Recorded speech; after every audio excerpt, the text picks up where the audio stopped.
இப்போ ஒரு உதாரணம் சொல்கிறேன். யாருக்கெல்லாம் சூரியன் சனி சேர்க்கை இருக்கோ அவங்களுக்கு அப்பாவுக்கு அந்த இருதய கோளாறுகள் வரும். அடிக்கடி டாக்டர்கிட்ட செக் பண்ணிக்கணும். ஏன், என்ன காரணம்? எங்கள் அப்பா நெஞ்சு வலியில் தான் இறந்து போனார். இது எனக்கு மட்டும் பொருந்தா எல்லாத்துக்கும் பொருந்தா? நான் ஒரு 200-300 பேர்த்த கேட்டேன். அந்த சூரியன் சனி சேர்க்கை இருக்கிறவங்களுக்கு என்னங்கம்மா பொருந்தது. சூப்பர். இங்கே பொருந்துங்களா ஐயா? சூப்பர். பாருங்க, ஒன்று சொன்னால் அது கரெக்டாக இருக்குதாங்கிறது அந்த கூட்டத்துக்குள்ளே தெரியுது பாருங்க. ஏன் சூரியன் சனி சேர்க்க வந்தால் இருதய கோளாறு வருது, அது மட்டும் சொல்லுங்களே பார்க்கலாம்.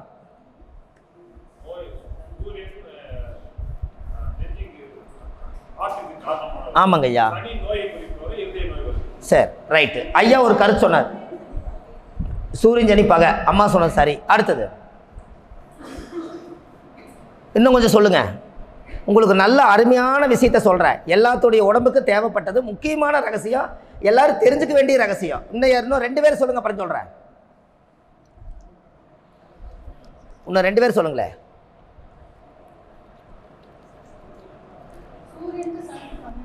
சூரியன் சனி பகை. சரி, நான் உங்களுக்கு சொல்லட்டுங்களாம்மா?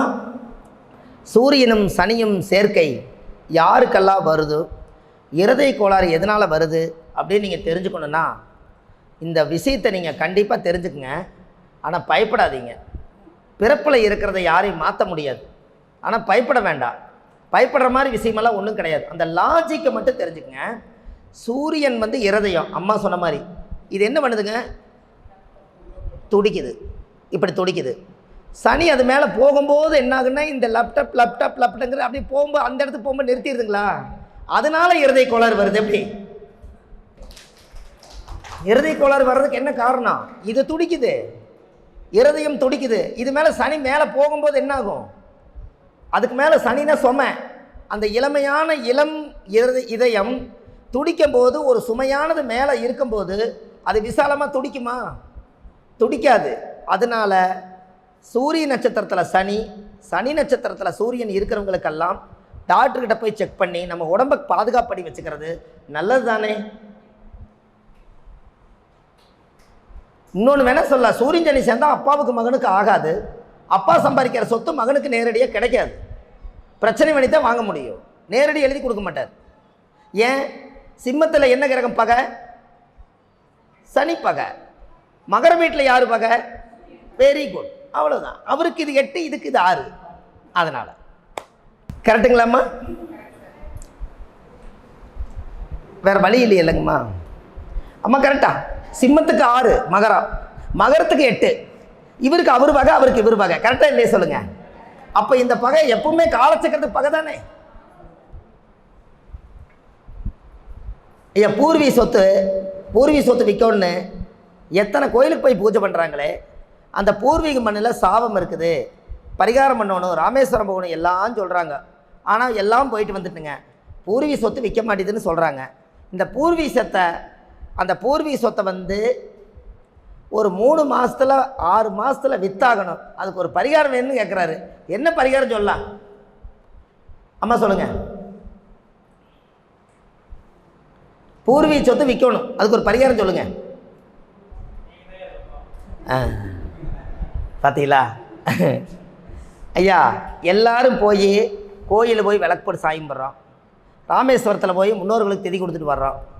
இத்தனையும் பண்ணுறமே, இந்த பூர்வீக சொத்து யாருதுங்க ஐயா? பூர்வீக சொத்து யாருது? Very good. தாத்தா எவ்வளோ கஷ்டப்பட்டு ஒரு முழம் தள்ளி போச்சுன்னா தலையிலேயே அடிச்சும் கூட வேலி போட்டு காப்பாற்றி வச்சிருந்த சொத்தை விட்டுட்டு போயிட்டார். கரெக்டுங்களா? யாருக்காக? பேரனுக்காக, பேத்திக்காக நல்லா வாழ்த்துன்னு. அவர் சம்பாதிச்ச சொத்தை, அவருடைய பங்கை அவருக்கு சந்தோஷப்படுத்தாமல் அந்த பூர்வீக சொத்து விற்க முடியாது.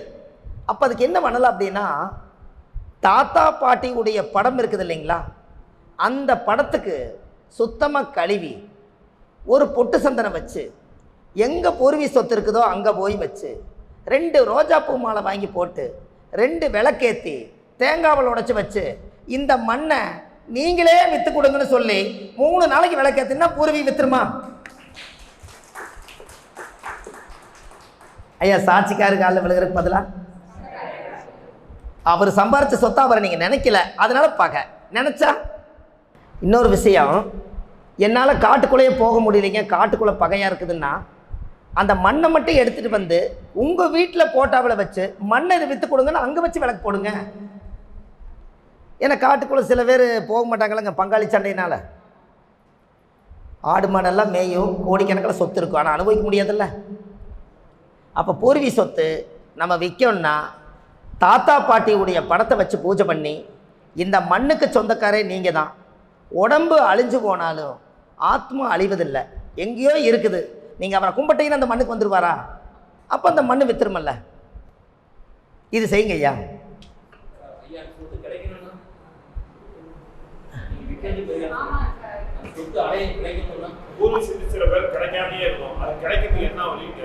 அது பங்கு உங்களுக்கு சம்மந்தப்பட்டது தானே.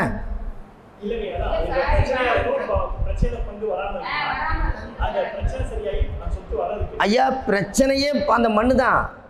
எல்லாருமே போய் அந்த மண்ணில் கும்பிட்டா தானே பிரச்சனையே தீரும். மூலாதாரமே மண்ணு தானே.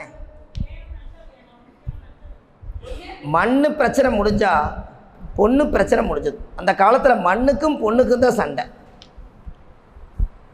அப்போ மண்ணில் வந்து நீங்கள் இப்போ அந்த தாத்தா பாட்டி மறந்ததுனால அவருக்கு திதி கொடுக்குறக்கு யாரும் போகாதனால சொத்து உனக்கு கொடுக்க மாட்டேன்னு சொல்லி அந்த ஆத்மா என்ன பண்ணுதுங்க, எல்லாத்தையும் சண்டை மூட்டி விட்டுறது. என்ன ஒன்று கொண்டு அது விற்கிறதுன்னு இல்லை, அந்த மண்ணை புனிதப்படுத்தணும். செம்மண்ணு எம்மண்ணுக்கும் தோஷம் இல்லை. நெத்திலையும் கூட 90 எடுத்து வைக்க தாத்தா உன்ற திருநூறுன்னு நல்லது நடக்குமல்ல. மண்ணை தொட்டு கும்பிட்டுட்டு பொட்டொன்னு வச்சுக்கம்மா சாமண்டி படத்தில் பாடினாரா இல்லையா? என்னைக்காவது உதச்சிட்டே போகிறோமே செருப்பு போட்டு பூமியை, என்னைக்காவது தொட்டு கும்பிட்டு இருக்கிறோமா?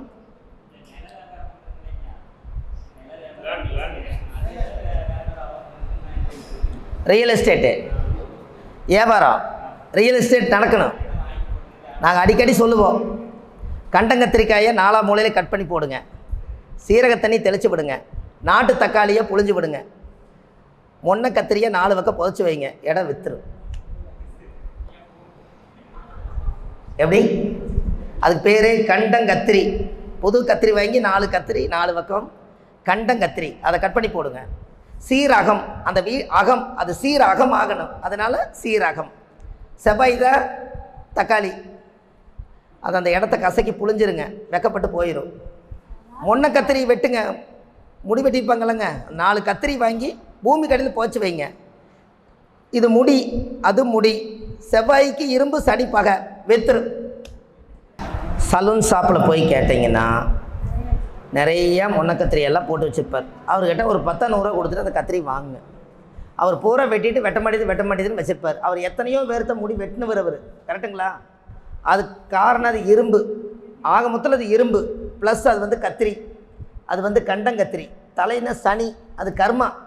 அது வெட்டின கத்திரி வாங்க, போய் அதை கொண்டு போய் செவ்வாய்க்கிழமை கொண்டு போய் கத்திரியை 4 பக்கமும் போச்சு வச்சுருங்க. அது கண்டங்கத்திரிக்காயை கட் பண்ணி போடுங்க, நாட்டு தக்காளி பிழிஞ்சு விடுங்க, சீரக தண்ணி நைட்டு ஊற வச்சு காலையில் தெளித்து விடுங்க. அந்த இடம் விற்று சீரகமாயிரும், காசு உங்களுக்கு வந்துடும்.